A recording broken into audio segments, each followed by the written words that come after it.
Hi friends, welcome to STs channel. நம்ம வீடியோவில் chicken gravy recipe தான் பார்க்க போகிறோம். ரொம்ப ஈஸியான மெத்தடில் எப்படி செய்கிறேன்னு பார்த்துடலாம் வாங்க. இந்த சிக்கன் கிரேவி பிகினர்ஸ் கூட ரொம்ப ஈஸியாக செஞ்சிடலாம். ரொம்ப டேஸ்ட்டாக கூட இருக்கும். இப்போ வாங்க எப்படி செய்கிறேன்னு பார்த்துடலாம். ஃபஸ்ட்டு இந்த ரெசிபி செய்கிறதுக்கு ஒரு கடாய் எடுத்துருக்கேன். கடாய் நல்லா சூடானதும் எண்ணெய் 3 ஸ்பூன் ஆட் பண்ணியிருக்கேன். எண்ணெய் நல்லா சூடானதும் பட்டை 2, லவங்கம் 4, ஏலக்காய் 2 இதிலே ஆட் பண்ணிக்கிறேன். கூடவே ஜீரகம் 1 ஸ்பூன், கடுகு சும்மா 1/4 ஸ்பூன் மட்டும் ஆட் பண்ணிக்கோங்க. இப்போ எல்லாமே நல்லா பொரிஞ்சதுக்கப்புறமா 2 பெரிய வெங்காயம் கட் பண்ணி வச்சுருக்கேன். அதை இதோடையே ஆட் பண்ணிக்கிறேன். இப்போ வெங்காயம் இதுலேயே ஆட் பண்ணியாச்சு. இப்போ நல்லா கலந்து விட்டுக்கோங்க. ஸ்டவ் மீடியம் ஃப்ளேமில் வச்சுக்கோங்க. இப்போ வெங்காயம் நம்மளுக்கு பொன்னிறமாக வதங்கி வரணும். இப்போ பாருங்கள், நல்லா பொன்னிறமாக வதங்கி வந்துருச்சு. இந்த அளவுக்கு வெங்காயம் நல்லா வதங்கி வந்ததுக்கப்புறமா இது கூடவே கல்லுப்பு ஆட் பண்ணிக்கிறேன். இப்போ உங்கள் டேஸ்ட்டுக்கு ஏற்ற மாதிரி செக் பண்ணி பார்த்து ஆட் பண்ணிக்கோங்க. இப்போ நல்லா மிக்ஸ் பண்ணதுக்கப்புறமா 2 தக்காளி கட் பண்ணி வச்சுருக்கேன். அதை இதோடையே ஆட் பண்ணி நல்லா கலந்து விட்டுக்கிறேன். தக்காளி நல்லா சுண்டி வதங்கி வரணும். அது வரைக்கும் நல்லா வதக்கிக்கோங்க. இப்போ பாருங்கள், தக்காளி நல்லா சுண்டி வதங்கி வந்துருச்சு. இப்போ பாருங்கள், இந்த அளவுக்கு தக்காளி நல்லா வதங்கி வரணும். இப்போ இந்த ஸ்டேஜில் இஞ்சி பூண்டு பேஸ்ட் ஆட் பண்ணிடலாம். இப்போ பாருங்கள், 1 டேபிள் ஸ்பூன் அளவுக்கு இஞ்சி பூண்டு பேஸ்ட் ஆட் பண்ணியாச்சு. இப்போ நல்லா கலந்துட்டுக்கோங்க. இதோட பச்சை வாசனை போகிற வரைக்கும் நல்லா வதக்கிக்கோங்க. ஸ்டவ் மீடியம் ஃப்ளேமில் வச்சுக்கோங்க, இல்லைன்னா அடி பிடிச்ச மாதிரி ஆயிரும். இப்போ இஞ்சி பூண்டு பேஸ்ட்டோட பச்சை வாசனை போனதுக்கப்புறமா மசாலாஸ் எல்லாம் ஆட் பண்ணிடலாம். மஞ்சத்தூள் 1/4 ஸ்பூன், கரம் மசாலா 1/2 ஸ்பூன், கொத்தமல்லி தூள் 2 ஸ்பூன், மிளகாய்த்தூள் 1 ஸ்பூன். மிளகாய்த்தூள் உங்கள் காரத்துக்கு ஏற்ற மாதிரி ஆட் பண்ணிக்கோங்க. இப்போ எல்லாமே நல்லா கலந்து விட்டுக்கோங்க.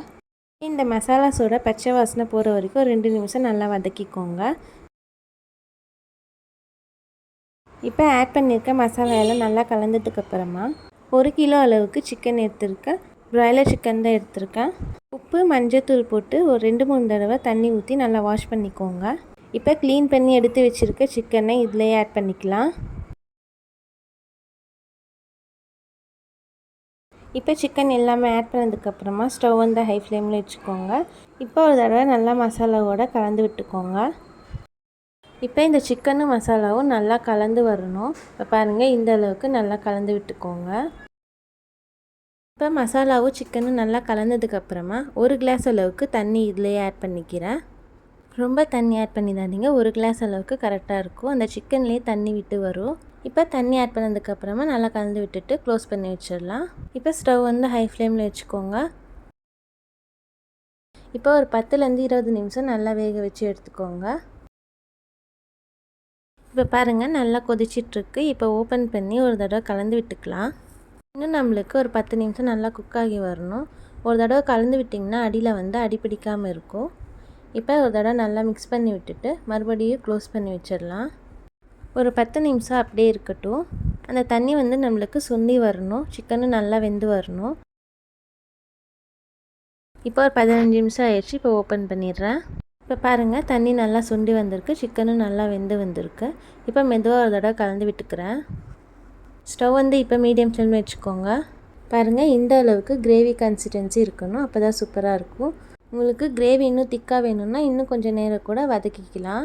நான் இந்த ஸ்டேஜ்லேயே ஸ்டவ் ஆஃப் பண்ணிக்கிறேன். இப்போ மேலே கொஞ்சமாக கொத்தமல்லி எல்லாம் ஆட் பண்ணிக்கிறேன். லாஸ்ட்டாக உப்பு காரம் செக் பண்ணி பார்த்துட்டு தேவையானதை ஆட் பண்ணிக்கோங்க. இப்போ கொத்தமல்லி எல்லாம் ஆட் பண்ணதுக்கப்புறமா ஒரு தடவை மிக்ஸ் பண்ணிக்கோங்க.